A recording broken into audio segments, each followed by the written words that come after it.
Assalamualaikum warahmatullahi wabarakatuh. Hai para pencinta catur dan para catur mania, selamat datang kembali di Legenda Catur Dunia. Nanti malam turnamen Tata Steel 2021 akan dimulai. Biasanya live streamingnya bisa diikuti di chess24.com.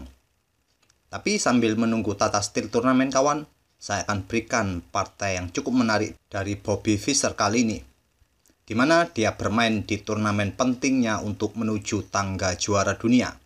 Turnamen ini adalah kandidat turnamen yang ketiga bagi Fischer pada tahun 1971 dan berhadapan dengan Tigran Petrosyan di babak final. Setelah sebelumnya Fischer berhasil menyingkirkan Mark Taimanov yang juga berasal dari Uni Soviet di babak quarter final. Dan dalam babak final kawan-kawan, di turnamen ini mereka bermain 9 kali dengan kemenangan 5 kali bagi Fischer, 1 kali kalah dan 3 kali remis. Fischer berhasil menyingkirkan Tigran Petrosyan. Selanjutnya berhasil melaju untuk menantang juara dunia saat itu, Boris Spassky, di tahun berikutnya. Dan yang kita ulas ini adalah game mereka yang ke-8. Di sini Fischer memegang hitam, Petrosyan memegang putih, mengawali permainan dengan pion D4. Fischer membalasnya dengan kuda F6, pion C4, pion E6, kuda F3, dan pion D5. Diagram ini menunjukkan permainan Queen's Gambit Decline. Petrosyan melanjutkan pengembangan kuda C3 dan pion C5. Bobby Fischer bermain dengan variasi taras atau taras defense dari Queen's Gambit Decline.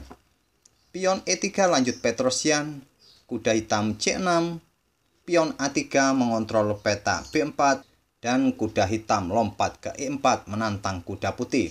Tidak dilayani oleh Petrosyan melangkahkan menterinya ke C2 membackup kudanya. Kuda hitam pukul kuda putih, dipukul balik menggunakan pion. Kenapa putih atau Petrosyan memutuskan untuk pukul balik menggunakan pion kawan-kawan, tidak menggunakan menteri? Karena saya pikir Petrosyan ingin mempunyai struktur pion pusat yang cukup solid. Jika hitam kedepannya melanjutkan dengan pion C pukul pion D4, maka akan pukul balik sehingga struktur pion pusat hitam akan tetap solid. Oleh karena itu, Petrosyan memukulnya menggunakan pion. Permainan dilanjutkan oleh Bobby Fischer mengembangkan gajah ke E7 dan gajah putih ke B2. Coba lihat kawan-kawan, langkah yang dibuat oleh Petrosyan ini menempatkan gajah petak gelapnya di petak B2. Terlihat di beberapa langkah berikutnya, gajah petak gelap ini akan terlihat pasif karena diagonal petak gelap di depannya masih tertutupi oleh para pionnya sendiri. Tapi di posisi ini juga kawan-kawan, gajah petak gelap juga tidak mempunyai banyak pilihan untuk melangkah. Mungkin Petrosyan mempunyai rencana lain dengan gajah ke B2-nya. Dan Fischer melanjutkan dengan rokade pendek.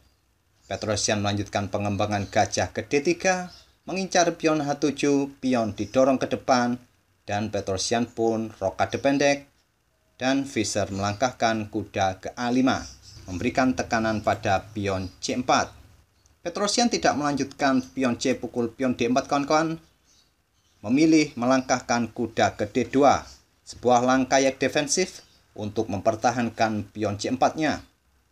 Tapi Fischer melanjutkan baku hantam pion pukul pion, dipukul balik oleh kuda, kuda pukul kuda, dipukul balik oleh gajah, dan pion B6 membuka petak terangnya bagi gajah di langkah-langkah berikutnya. Petrosyan pun melanjutkan dengan pion E4, gajah hitam B7, menteri bergeser ke E2 mengimprovisasi posisi menterinya dan masih tetap menjaga pion E4. Fischer menggeser beteng ke C8, menyiapkan taktik X-ray bagi gajah putih, gajah pun mundur ke B3. Fischer melanjutkan dengan pion B5, mungkin mempersiapkan backup bagi pionnya untuk didorong ke petak C4 mengancam gajah, ataupun juga menyiapkan petak kosong bagi menterinya. Petrosyan pun merespon dengan pion F4. Di posisi ini kawan-kawan, jangan pernah berpikir apabila kawan-kawan pegang putih melakukan langkah pion D pukul pion C5, karena setelah gajah pukul balik pion putih, putih akan mempunyai isolated pawn di lajur A dan di lajur C. Isolated pawn ini adalah pion yang terpisah dari kawanannya, yang mudah sekali di langkah-langkah berikutnya akan menjadi target lawan. Oleh karena itu, Petrosian tidak melanjutkan pion D pukul pion C5, memainkan pion F4. Direspon oleh Fischer dengan menteri ke B6, bersiap memberikan taktik X-ray bagi Raja Putih. Raja pun bergeser ke H1. Fischer melanjutkan pion pukul pion, dipukul balik oleh pion C. Dan lihatlah kawan-kawan, Putih mempunyai kontrol pusat yang sangat dominan dengan para pionnya ini. Tapi dia juga mempunyai masalah kawan-kawan di lajur A, yaitu dia mempunyai isolated pawn atau pion lemah di lajur A ini. Permainan dilanjutkan oleh Fischer memainkan pion B4 menantang pion Putih. Dengan mendorong pion B4 ini kawan-kawan, apabila Putih melanjutkan pion pukul pion, pion hitam yang ada di lajur A ini akan berpotensi menjadi pion bebas yang sangat berbahaya di kedepannya. Tapi tetap saja Petrosian pukul pion hitam, dipukul balik oleh gajah, dan pion D5 menantang pion hitam, tapi tantangan ditolak oleh Fischer terlebih dahulu menantang gajah putih petak gelap. Tantangan diterima, gajah pukul gajah, beteng pukul gajah mengancam gajah putih petak terang, gajah pun mundur ke C2. Sekarang backup untuk pion putih di petak D5 ini kawan-kawan sudah berkurang. Fischer melanjutkan dengan pion E pukul pion D5. Tidak dipukul balik oleh Petrosian, mendorong pionnya ke E5. Dan sekali lagi kawan-kawan, coba perhatikan di sini Petrosian sudah kalah satu pion di langkah ke-25-nya. Fischer unggul satu pion dan mempunyai dua pion bebas yang sangat berbahaya di lajur D dan di lajur A. Mampukah Petrosian membendung dua pion bebas ini? Kita lihat saja langkah-langkah berikutnya oleh kedua pemain. Fischer menggeser betengnya ke E3 mengancam menteri ke D2, dan pion D4 melindungi beteng putih ke B1 mengancam menteri ke A6, dan Petrosian mengangkat betengnya ke F2 untuk menambah kontrol pada peta E2. Peta E2 ini adalah peta yang cukup penting kawan-kawan. Oleh karena itu, Petrosian tidak melanjutkan pukul pion hitam gratis ini. Apa jadinya bila Putih melanjutkan menteri pukul pion? Peta ini akan diduduki oleh para perwira hitam, bisa beteng ataupun bisa menteri, untuk mengancam pion G2. Oleh karena itu, Petrosian tidak memukul pion hitam ini, menggeser betengnya naik ke F2. Bobby Fischer melanjutkan langkahnya dengan menggeser beteng F ke D8, memperkuat posisi pionnya, dan Raja bergeser ke G1, menghindari pimpinan dari gajah hitam. Permainan dilanjutkan oleh Bobby Fischer melangkahkan gajahnya ke E4 menantang pertukaran gajah. Tantangan diterima, gajah pukul gajah, dipukul balik oleh beteng, dan pion H3 membuka ruang bagi rajanya. Pion D3 balas Fischer, beteng putih naik ke B3 memberikan ancaman pada pion, menteri ke C4 mengancam beteng turun ke B2, dan beteng hitam ke D4 mengincar pion F4 di backup dengan pion G3. Selanjutnya, Fischer menggeser kembali betengnya ke D5. Raja putih ke H2. Beteng hitam bergeser ke B5 menantang beteng putih. Tantangan ditolak, Petrosian menggeser betengnya ke lajur A, mengincar pion hitam di A7. Tidak dihiraukan oleh Bobby Fischer, menggeser betengnya naik ke B1. Petrosian mendorong pion G4.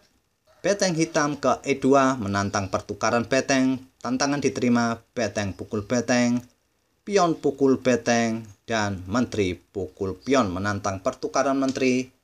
Tapi tantangan ditolak oleh Bobby Fischer, memilih pukul pion F4 skat dan raja ke G2. Dan Bobby Fischer melanjutkan dengan beteng ke B3. Di langkah ke-40 ini kawan-kawan, setelah Bobby Fischer melangkahkan betengnya ke B3, Petrosian memutuskan resign, tidak melanjutkan langkahnya dan menyerah di langkah ke-40 ini. Kenapa Petrosian harus menyerah di langkah ke-40 ini kawan-kawan? Saya akan tunjukkan kemungkinan langkah-langkah yang akan terjadi apabila permainan akan tetap dilanjutkan. Di sini hitam akan memberikan ancaman skak di peta G3 dan selanjutnya akan terjadi skak beruntun oleh hitam.